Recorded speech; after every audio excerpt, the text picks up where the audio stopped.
SSC का भी, NEET का भी, सब में जो स्थिति बनी है ना, वो लाखों बच्चों के भविष्य का सवाल है। राहुल जी को ट्वीट कर रहे हैं, एक्स पे लिख रहे हैं, बता रहे हैं कि लाखों 1 करोड़ बच्चे हैं लगभग, सब जो मिला करके एसएससी, सीबीएसई, आपका नीट और भी एग्जाम है, इन सब के मिला के लगभग 1 करोड़ बच्चे प्रभावित हो रहे हैं। तो क्या मतलब उनके परिवार में क्या बीतरी होगी। राहुल गांधी जी नेता प्रतिपक्ष की भूमिका निभा रहे हैं और इनको जिस प्रकार से ये माहौल बना दिया देश के अंदर, फासिस्टी माहौल है, डेमोक्रेसी खत्म हो रही देश के अंदर। चेत जाओ देशवासियों, प्रदेशवासियों, नौजवान पीढ़ी को मैं कहना चाहता हूँ, चेत जाओ आप लोग। बंगाल के चुनाव के बाद में तो आप ये तय करेंगे कि किस राज्य में किस पार्टी की सरकार हो, ये तय करेंगे। कब तक सरकार टिकानी है, कब घर भेजनी है।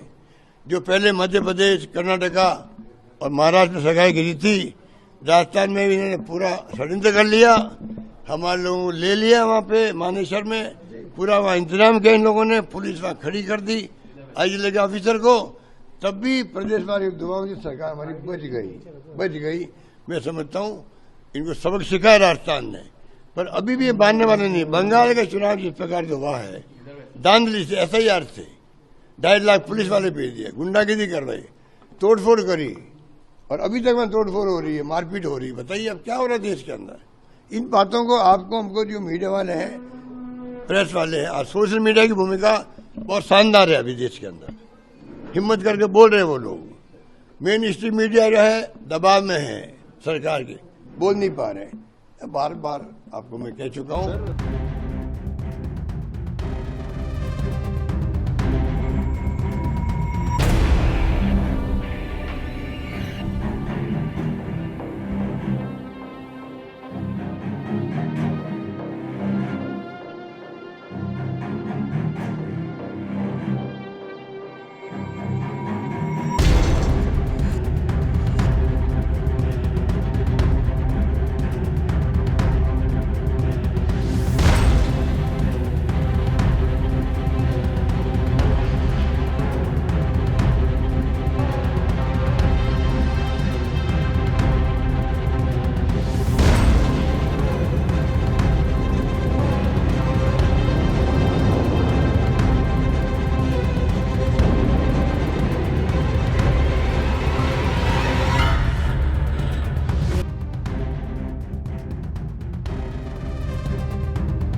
गांव वाला डर के भाग जाएगा।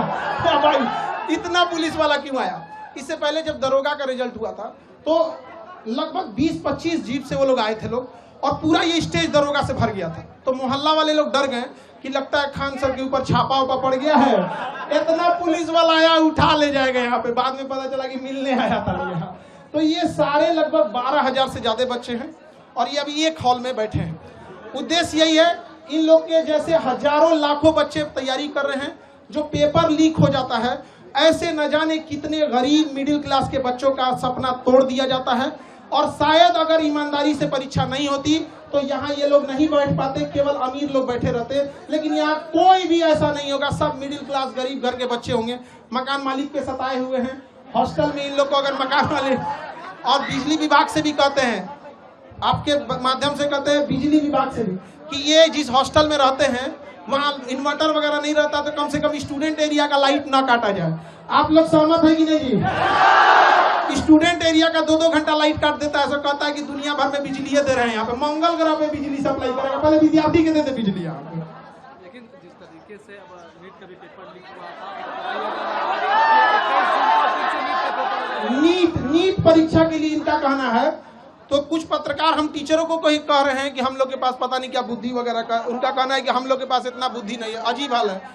देखिए, नीट पेपर में कहा गया है कि एयरफोर्स पेपर को पहुंचाएगा। अच्छी बात है, आप इनिशिएशन ले रहे हैं, लेकिन समझिए मलेरिया की बीमारी में टाइफाइड का इंजेक्शन नहीं मारा जाता है। नीट पेपर परीक्षा, पेपर पहुंचने की समस्या नहीं थी कि एयरफोर्स का हम यूज कर रहे हैं, समस्या थी जहां से छप रहा है, जहां से बन रहा है, वहीं पे लीक हो जा रहा है। जो पकड़े गए हैं टीचर, उनको फांसी अब तक क्यों नहीं हुआ, इनकाउंटर उनका क्यों नहीं हुआ, घर क्यों नहीं तोड़ा गया, उनका सवाल ये है। आप में से बताइए, इतने लोग, ये सब सिलेक्टेड पुलिस वाले हैं यहाँ पर, इन सब से कहते हैं पेपर लीक करने वालों को बकसना चाहिए जी, किसी को नहीं बकसना चाहिए यहाँ पर। और ये अगेन सरकार प्रयास कर रही है, एयरफोर्स भी इसमें ला रही है, बट समझिए ध्यान से, एयरफोर्स क्या करेगी, पेपर तो नहीं छापेगी, एयरफोर्स ट्रांसपोर्टेशन का काम करेगी, हेलीकॉप्टर से ड्रॉप कर देगी, लेकिन जहां से छप रहा है उन बेईमानों को जब तक सजा नहीं देंगे, ऐसे ही गरीब घर के बच्चों का हक मारा जाएगा। और जब तक हम लोग हैं, हम लोग के पास एक ही शिकायत रहती है गवर्नमेंट से कि भैया पेपर तो ईमानदारी से ले लो यार, हम आपसे क्या मांग रहे हैं। ये बच्चे कुछ नहीं मांगते, ईमानदारी से पेपर मांगते हैं, अगर परीक्षा टाइम से हो। देखिए अभी एनटीए को गरिया रहे थे लोग, एनटीए का एक अफसर है, वो कह रहा है कि पेपर लीक नहीं हुआ है, कुछ क्वेश्चन बाहर आ गए हैं। ये अगर हॉस्पिटल में रहता तो कहता मरीज मरा नहीं है, सांसें बंद हो गई हैं। पागल पागल है सब वहां बैठा हुआ, हम क्या बोलेंगे। अभी एनटीए को गरियाया, मन नहीं भरा, सीयूईटी का पेपर नाश दिया। बताइए एक बच्चे के मनोबल पर कितना बुरा असर पड़ेगा, हम लोग परेशान हो जाते हैं। और पत्रकार में कुछ लोग कहते हैं कि हम लोग, शिक्षक लोग को कुछ आता नहीं, पढ़ा पढ़ा के पसीना से कपड़ा भीग जाता है। यहाँ पे जितना पसीना ये लोग बहाते हैं उतना साथ में हम लोग भी बहाते हैं। ये बैठ के पढ़ते हैं, हम लोग खड़ा होकर पढ़ाते हैं यहाँ पर। लेकिन अगर कोई पेपर लीक कर देता है ना, बताइए कैसे बर्दाश्त। ये एसी में रहने वाले को नहीं पता चलेगा कि इन बच्चों का पूरा चेहरा देखिए, पढ़ते पढ़ते भीग जाते हैं पसीना से, लेकिन कोई सुनने वाला इनका नहीं है।